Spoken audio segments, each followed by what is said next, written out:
एक दिन जब मम्मी और पापा घर पर नहीं थे, मेरी बुआ का बेटा अजय, जो अभी 18 साल का था, हम दोनों ही घर पर अकेले थे। मम्मी पापा दूर कहीं रिश्तेदारी में डेथ हुई थी, वहां गए थे। कोई करीबी रिश्तेदार था।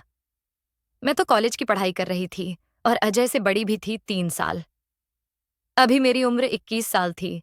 समझदार भी थी, होशियार भी और साथ ही साथ खूबसूरत भी थी। रंग सांवला, लेकिन फिगर ऐसा था कि जिस पर मुझे खुद भी गर्व महसूस होता था। लड़कों की निगाहें तो मुझ पर पहले से ही पड़ती थीं, लेकिन अब शादीशुदा मर्दों की भी नजरें मुझ पर गड़ी रहती। मुझे समाज की नजरों की भी समझ थी। जिसका जैसा नजरिया होता, वह मुझे उस तरह से देखता। अजय की नजरों को भी मैं कई दिन पहले से भांप गई थी कि वह मुझ पर अपनी नजर कुछ ठीक नहीं रखता, और आज उसके पास ऐसा अवसर आ चुका था। वह चुप नहीं रहने वाला था।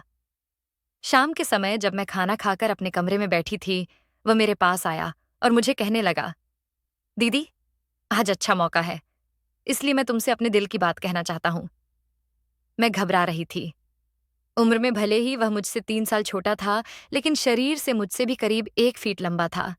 वह जिम करता है और अच्छा शरीर भी था। मैंने उसकी नजरों में देखा। एक भाई बहन वाली इज्जत उसकी नजर में नहीं थी। उसकी आंखों में एक अलग ही चमक थी। डर के तो भाव थे ही नहीं, बल्कि उसे देखकर ऐसा लगता था कि जैसे आज वह अपने मन का सारा बोझ हल्का करके ही छोड़ेगा।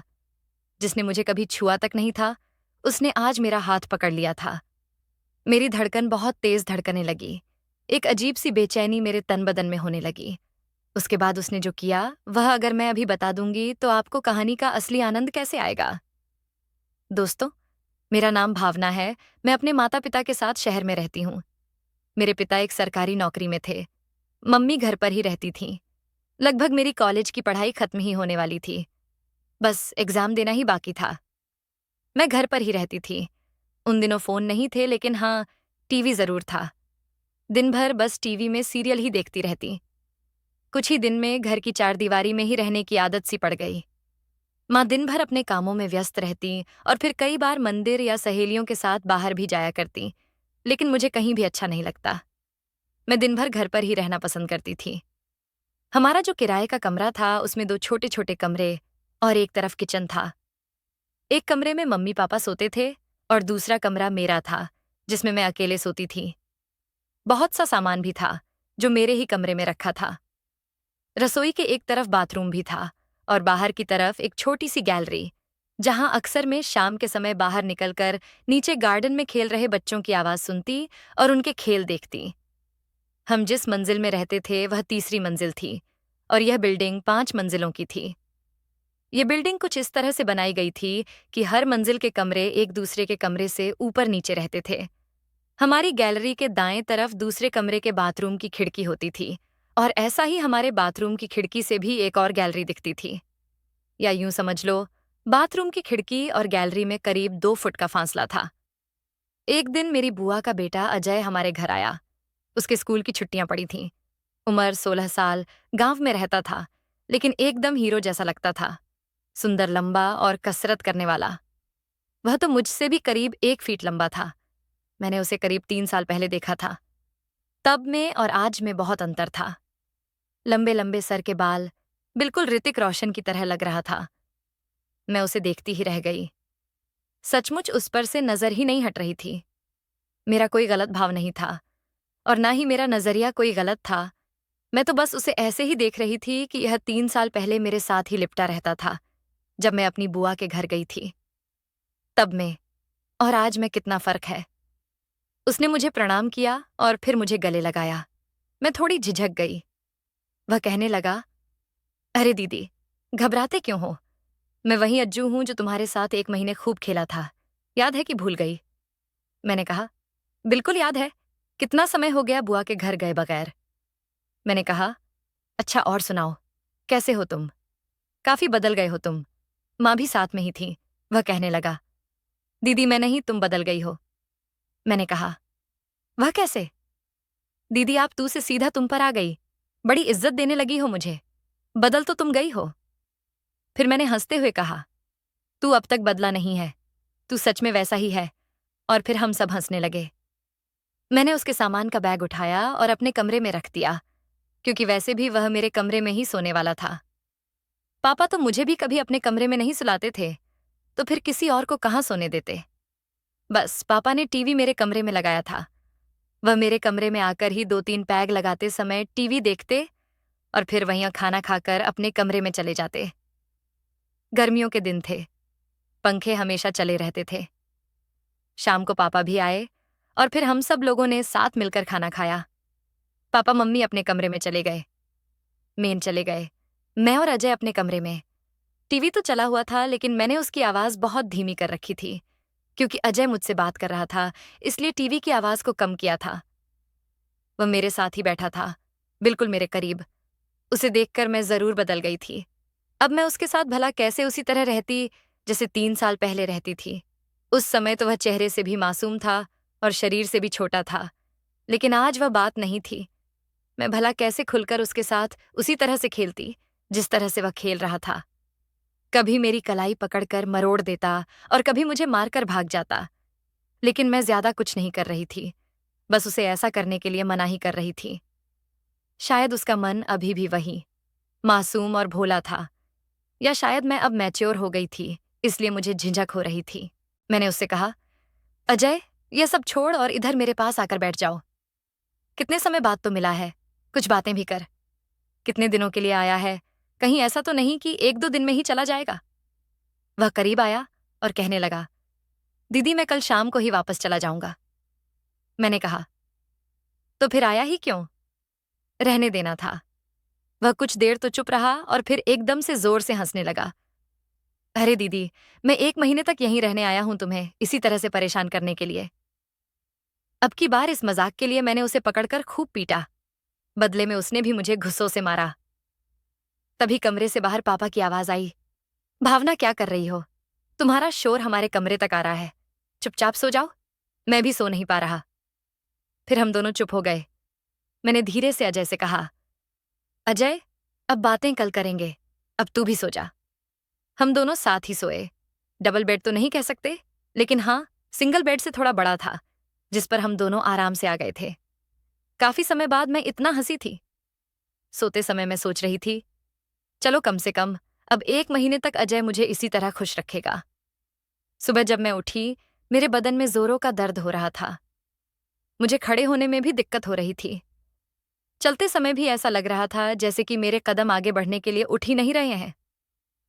अजय तो मानो जैसे घोड़े बेचकर सोया हो। उसका शरीर कमर तक चादर से ढका हुआ था और ऊपर के हिस्से में कुछ नहीं पहना था। मैं सोच रही थी कि जब हम सोए थे, तब उसने एक हल्की सी शर्ट पहन रखी थी, लेकिन सुबह नहीं थी। मेरे दिमाग में सवाल उमड़ पड़े। मेरे शरीर की जो हालत हुई थी, कहीं ना कहीं वही जिम्मेदार था। मैं अपने आप से कहने लगी, ये जितना भोला बनता है उतना है नहीं। जरूर इसने मेरे साथ गलत किया है। मैं रसोई में चली गई और ना चाहते हुए भी माँ का हाथ बटाने लग गई। मेरे मन में बस यही कल्पना चल रही थी कि अजय ने मेरे साथ क्या किया होगा। मेरे शरीर में जिस तरह की दर्द हो रही है, इससे तो यही लगता है कि उसने नींद में मेरा फायदा उठाया है। अगर माँ को पता चल गया और माँ ने पूछा कि मैं इस तरह से लड़खड़ाकर क्यों चल रही हूं, तो मैं क्या जवाब दूंगी? मैं धीमे धीमे कदमों के साथ अपने कमरे में गई और चादर को अजय के गले तक ढक दिया। अगर माँ ने इसे ऐसे देख लिया तो वह सवाल तो करेगी ही कि इतना जवान लड़का है और किस तरह से तेरे साथ सोया था। मुझे इस समय यह डर नहीं था कि अजय ने मेरे साथ क्या किया, बल्कि डर यह था कि कहीं माँ को पता ना चल जाए। मैंने सोचा, मैं पहले नहा लेती हूँ, बदन दर्द ठीक हो जाएगा। मैं बाथरूम से नहाकर बाहर निकली तो अजय कमरे में नहीं था। नहाने के बाद मैं थोड़ा अच्छा महसूस कर रही थी। मैं रसोई में चली गई। अजय वहीं पर खड़ा था, बस एक लोअर पहने हुए और ऊपर से कुछ भी नहीं। मुझे उसे देखकर जरूर शर्म लगी थी, लेकिन वह तो ऐसे घूम रहा था जैसे अपने घर में अपने लोगों के बीच में हो। वह एक ही दिन में हमारे साथ ऐसा रह रहा था जैसे अपने घर में हो। मैं उसकी तरफ एक नजर से देख रही थी, लेकिन वह मेरी माँ के साथ बात करने में व्यस्त था। और जब उसने मेरी तरफ पलट कर देखा तो मैंने अपनी नजरें फेर लीं। मेरे मन में रात की बात घूम रही थी। जब तक मेरी इस बात का जवाब मुझे नहीं मिल जाता था, तब तक शायद मेरा नजरिया उसके लिए बदलने वाला नहीं था। मैं अब उसे उस तरह से मासूमियत से नहीं देखती थी। वह कहने लगा, दीदी, मैं बाथरूम नहाने जा रहा हूं। उसके बाद थोड़ी एक्सरसाइज करूंगा। मैं तभी नाश्ता करूंगा जब एक्सरसाइज कर लूंगा। सचमुच उसका शरीर भी ऐसा था जैसा एक कसरत करने वाले का होता है। करीब 1 घंटे बाद वह एक्सरसाइज करके भी फ्री हो चुका था। पापा के जाने के बाद हमने नाश्ता किया। दोपहर में जब माँ सब्जियां लेने के लिए बाजार गई, उस समय मैं टीवी देख रही थी और अजय गैलरी में खड़ा था। काफी देर बाद वह अंदर आया। मैं उससे अपने मन के सवालों के जवाब चाहती थी, लेकिन किस तरह से कहती, ये मेरी समझ नहीं आ रहा था। वह मुझे दीदी कहता है और इस तरह की बात मैं उससे कैसे करूं? मेरी हिम्मत ही नहीं हुई। फिर वह खुद ही मुझे छेड़ने लग गया और कहने लगा, दीदी तुम्हें पता है, 2 लड़कियां मेरी गर्लफ्रेंड है। मैंने हैरानी से उसकी तरफ देखा। क्या? तुम्हारी और गर्लफ्रेंड? क्यों मजाक कर रहे हो? उसने कहा। नहीं दीदी, सच कह रहा हूं। मैंने कहा। तो फिर बता, कौन 2 गर्लफ्रेंड है? वह कहने लगा, एक मेरे घर पर मेरी माँ और दूसरी शहर में रहती है। मैंने कहा, कहीं तुम्हारा इशारा मेरी तरफ तो नहीं? फिर वह जोर जोर से हंसने लगा। मैं उसे मारने के लिए उठी तो जरूर, लेकिन शरीर में दर्द होने की वजह से उसे जोरों से नहीं मार पाई। मेरे मुंह से आह की आवाज निकल गई।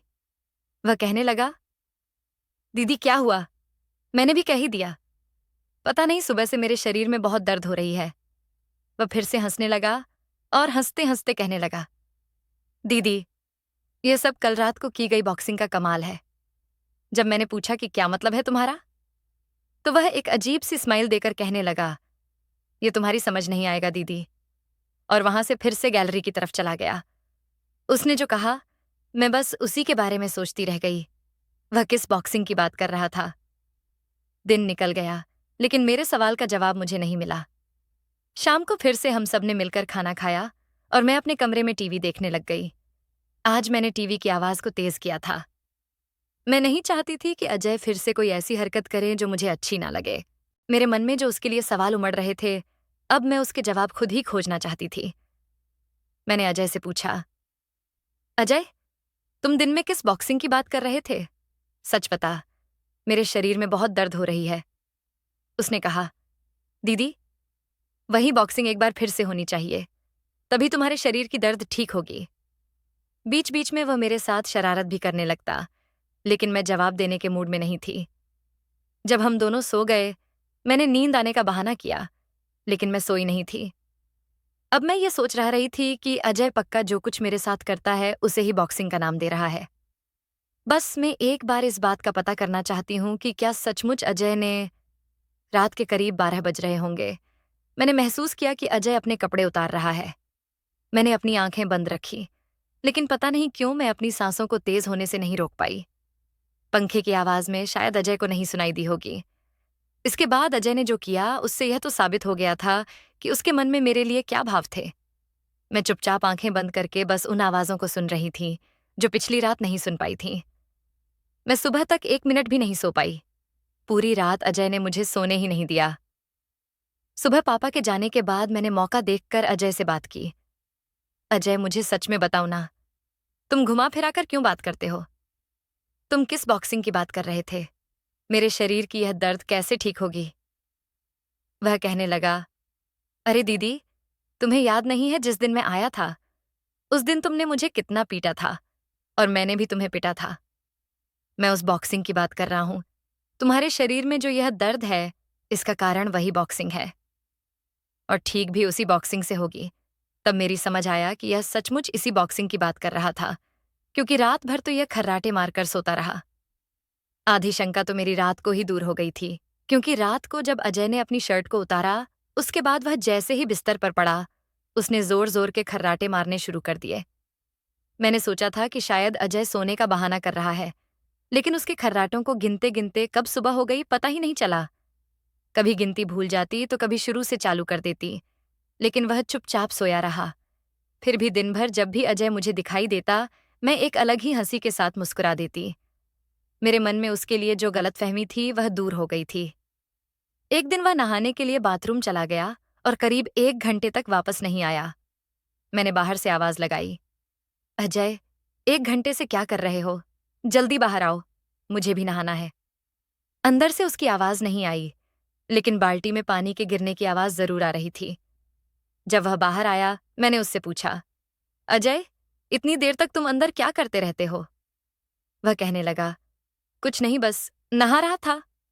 उसने मेरी बात का ठीक ठीक जवाब नहीं दिया। मैं भी नहाने चली गई। वह अक्सर कई बार जब बाथरूम जाता था तब कई देर तक बाहर नहीं आता था। पता नहीं क्या करता था। कई बार वह मेरी तारीफ भी करता था। दीदी, तुम कितनी सुंदर हो। तुम पर तो कई लड़के मरते होंगे। तुम्हारा कोई बॉयफ्रेंड नहीं है क्या? मैं उसे कहती, मेरे मम्मी पापा ने मुझे बॉयफ्रेंड बनाना नहीं सिखाया, बल्कि अच्छे संस्कार दिए हैं। वह कहने लगा, दीदी, मैं तो कहता हूं बना लो कोई बॉयफ्रेंड, जिंदगी बहुत खुश हो जाएगी। वह कई बार मुझे एक अलग ही नजर से भी देखने लगता।